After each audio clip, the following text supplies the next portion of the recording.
Title: When I got divorced, my own family didn't just take my ex-wife's side, they practically replaced me with her.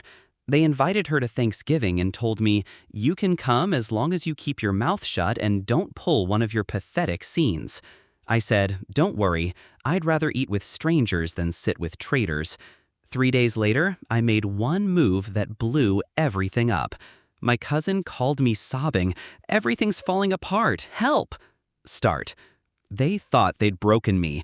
That's the first mistake people make when they betray me, confusing my silence with surrender. The night my mother said, "You can come to Thanksgiving, but don't pull one of your pathetic scenes," I didn't argue. I just looked at her, at the way her jaw tensed when she defended my ex-wife, her daughter-in-law, not her daughter, and something in me snapped into place. Not rage, not grief, clarity. I used to believe blood meant loyalty. My family was my anchor. Birthdays, holidays, Sunday dinners. I thought we were unshakable. When I married, they embraced her. My mother called her the daughter I always wanted. My father bragged about her job. My cousins laughed with her louder than they ever laughed with me. I didn't mind. At first, love was supposed to expand the circle. But divorce? Divorce split it clean down the middle. And when the dust settled, they stood on her side, not mine. I should have noticed the signs sooner, the secret gatherings I wasn't invited to, the family group chat that mysteriously glitched me out. But Thanksgiving was the knife to the gut. They didn't just invite her, they told me I was welcome only if I behaved, as if I were the intruder, as if my place at the table had been handed to her and I should feel grateful for the crumbs. I remember my reply, cold as steel. "Don't worry, I'd rather eat with strangers than sit with traitors." I walked out, leaving them to laugh and clink glasses. And as I drove home, I wasn't thinking about the loss anymore. I was thinking about the play. Revenge, like any meal worth savoring, is best served with preparation. I spent 3 quiet days arranging the pieces.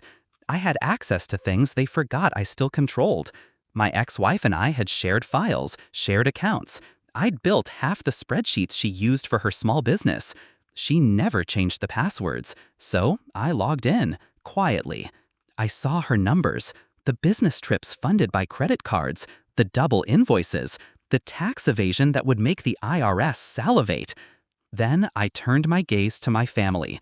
My cousin's mortgage was underwritten by my father's guarantee. My aunt's boutique survived on loans co-signed by my mother. And all of it, every dime of it, was intertwined with my ex's consulting work. They hadn't just taken her side emotionally, they'd tied themselves financially to her. They replaced me with her, so I decided to let them drown with her. Step 1. Evidence. Screenshots, bank records, contracts. I packaged them neatly, like exhibits in a trial. Step 2. The right audience. I sent anonymous tips to the IRS, to her biggest client, to the state licensing board.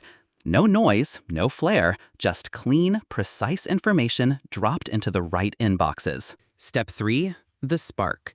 I sent my cousin, sweet, self-righteous cousin, the documents first. She idolized my ex. I wanted her to be the one to sound the alarm to the family. Nothing causes panic faster than betrayal revealed from within. 3 days after Thanksgiving, the call came. Her voice was raw, panicked. "Everything's falling apart, help!"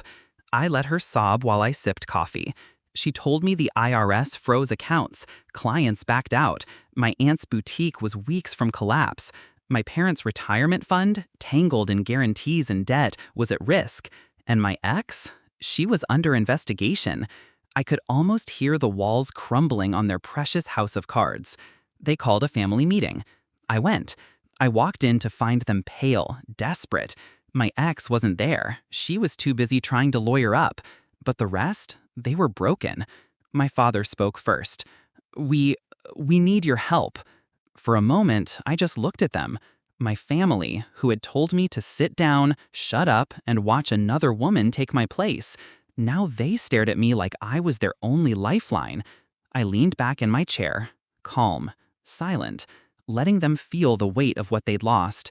Finally, I said, "You made your choice at Thanksgiving. You chose her." My mother's lip trembled. We didn't mean. I cut her off. You meant every word. You told me I wasn't welcome unless I kept quiet. So here I am, quiet, watching. Silence filled the room, heavy, choking. They realized in that moment that I wasn't going to save them, that their betrayal had consequences deeper than they ever imagined. My cousin broke first, crying into her hands. My father stared at the floor. My mother, the woman who had called me pathetic, looked small, fragile for the first time in my life. And me? I felt nothing but clarity. I walked out of that house lighter than I had in years. They wanted me gone. They wanted her in my place.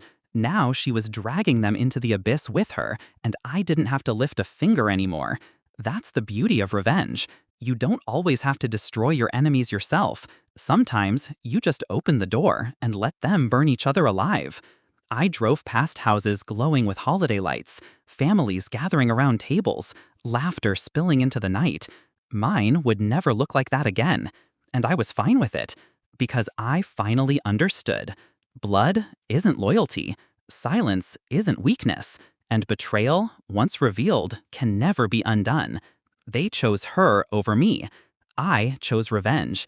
And in the end, I was the only one left standing.